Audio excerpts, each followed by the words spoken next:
I love this quote. It says, "We must lay before him what is in us, not what ought to be in us." That's from C.S. Lewis. And it's so applicable to today's lesson, which is called the tool for processing emotion. And really, it's about empowering yourself to fully process the emotions you are experiencing at any given time, rather than avoiding them, suppressing them, or reaching for something to make them go away. Most of us were never taught to process emotion in a healthy way. Often we grew up with dysregulated adults who maybe shamed or punished us for how we felt. And so it's no wonder. Here is the truth about emotions that most of us were never taught.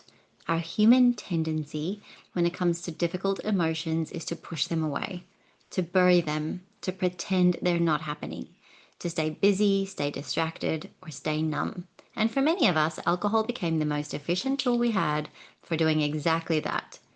But suppressing an emotion doesn't resolve it, it just delays it.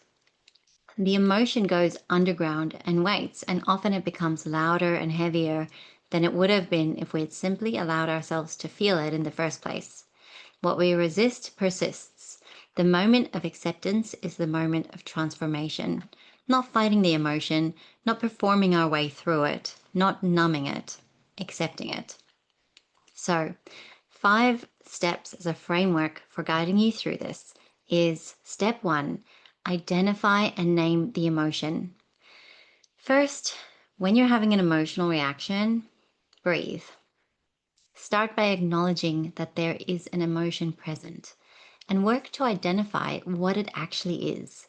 Are you feeling sad, angry, despair, anxiety, shame, loneliness? Whatever the emotion is, just name it without judgment. There is no wrong emotion to feel in any given moment. They are natural parts of our human experience. The key is simply to recognize the emotion, name it, and allow it to exist without trying to suppress or control it. Getting curious about it rather than afraid of it. That's where this practice begins. This week, I've included a link to an emotion wheel to help you practice naming your emotions. Step two, notice the physical sensations. Breathe again. Our emotions don't just live in our minds, they live in our bodies. Once you've named the emotion, bring your attention inward, noticing any physical sensations that come with that. Is there tension somewhere? Warmth, tightness, a heaviness, a lump in your throat? These bodily sensations provide valuable insight into what the emotion is about and how intensely you're experiencing it. They're an integral part of how we experience our feelings, and turning into them deepens our understanding of what is actually happening inside us. Just notice, you don't need to fix anything in this step. Step three, acknowledging the associated thoughts. Breathe again. This is going to help you regulate. Emotions rarely arrive on their own, they come with thoughts attached. Allow the thoughts connected to this emotion to come to the surface. Try not to judge your thoughts. The invitation here is simply to observe them. As you do, notice any recurring thoughts or belief patterns that seem to perpetuate the emotion. Often in this step, we discover something really important, a belief we've been carrying that we didn't even know was there.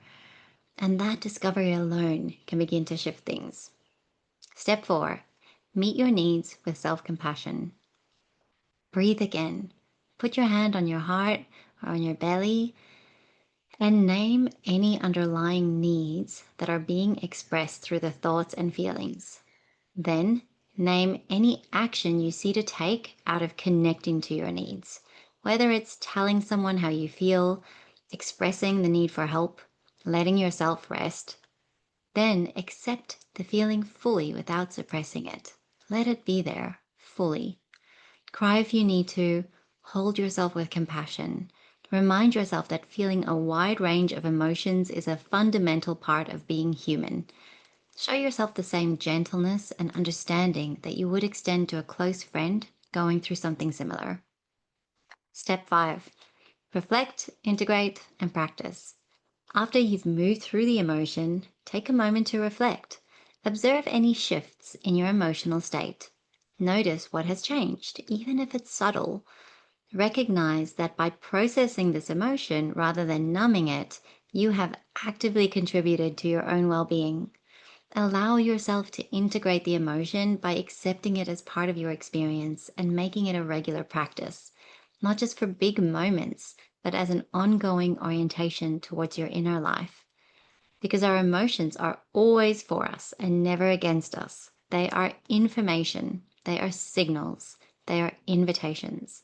And every time you choose to feel them rather than numb them, you build something: emotional resilience, self trust, the confidence that you can handle what life brings without needing a drink to get through it.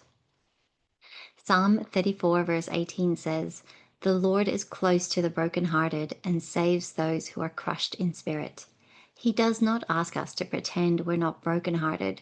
He does not require us to have it together before He draws close. He meets us right in the middle of it. And I find that so beautiful in the context of what we're doing today, because processing emotion is, at its heart, a spiritual practice. It is the practice of laying before God what is actually in us. Not the managed version, not the performed version, the real one. In that honesty, in that willingness to feel, we create space for Him to move.